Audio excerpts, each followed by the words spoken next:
At kahit maulan sa General Santos City, natuloy ang pagpapaputok at kasiyahan sa pagsalubong sa 2025.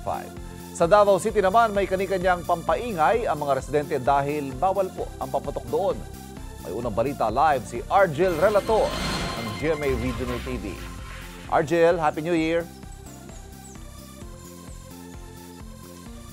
Mabungahong bagong tuig, Happy New Year, Ivan!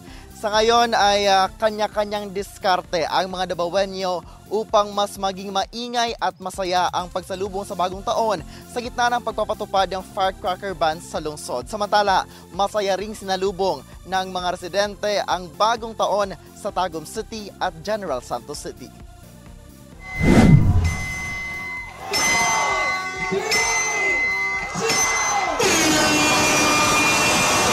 Sa Davao City, bagamat walang paputok dahil sa firecracker ban sa lungsod, masaya pa rin sinalubong ng mga Davaoenyo ang bagong taon. Pinaingay ng musika ng mga banda at party DJs ang pagsalubong sa 2025 sa isinagawang year-end countdown sa Coastal Road Esplanade. Bago ang countdown, napuno ng performances ng Davao Talents at banda ang aktibidad. Iba't ibang diskarte naman ang ipinamalas ng mga Davaoenyo upang maingay at masaya salubungin ang bagong taon.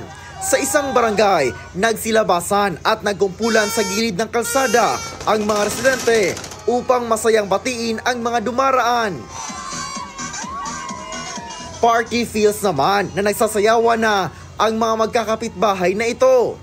Umarangkada rin ang mga naglilibot ng mga motorsiklo at tricycle na may malalakas na speakers na tila naging mobile party music.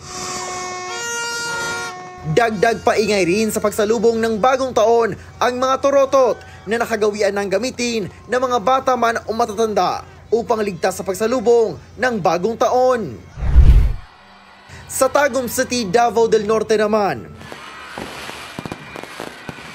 nagsilabasan sa kani-kanilang mga bahay ang mga Tagumenyos upang saksihan ang magarbong fireworks display. Isinagawa ito sa unang pagkakataon sa Tagum City Flyover.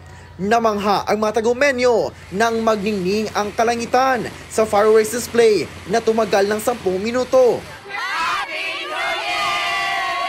Nakagawian na ng LGU Tagum ang pagsasagawa ng fireworks display sa tuwing pagsalubong ng bagong taon na dinarayo pa ng mga taga-kalapit na bayan. Bago ang countdown, may programang handog kung saan tampok ang song and dance performances ng mga kabataang Tagumenyos. Masayang sinalubong ng iilang residente sa General Santos City ang bagong taon kahit may naranasan na panandali ang ulan sa iilang lugar. May nagpapaputok ng umano'y regulated firecrackers at pyrotechnic.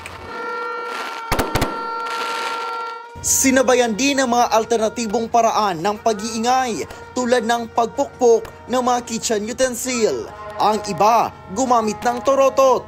Nagmistulang picnic ground naman ang Plaza General Santos dahil sa ilang pamilya na naghintay roon para salubungin ang bagong taon. Kwento ng ilan, enjoy sila magbanding kasama ang pamilya. Mas happy kasi marami nakikita. Mas gipili na mo dere mag-spend og New Year og magkaon-kaon.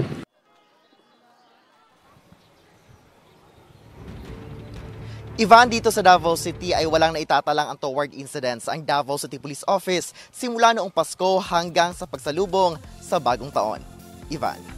Maraming salamat, Argel Relator ng GMA Regional TV.